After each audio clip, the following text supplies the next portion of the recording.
Hello, sir. I wake up in the morning to a man on my right side of the bed.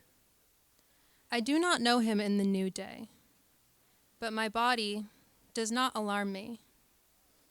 I think he lives here. I think I am safe. There's a man coming home, and I am in the kitchen, waiting, to scare him in the crevice of the spice cabinet. He won't see me coming. How will he react? Today is different, and so is he.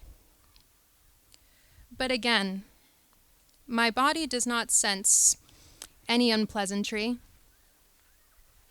There is a man who made me tea, with dried bits of flowers and leaves. Hot water steeps. I thank him for thinking of me. But who is he? I look to where he paints, small figurines, and I ask myself, is this creature man meant for me?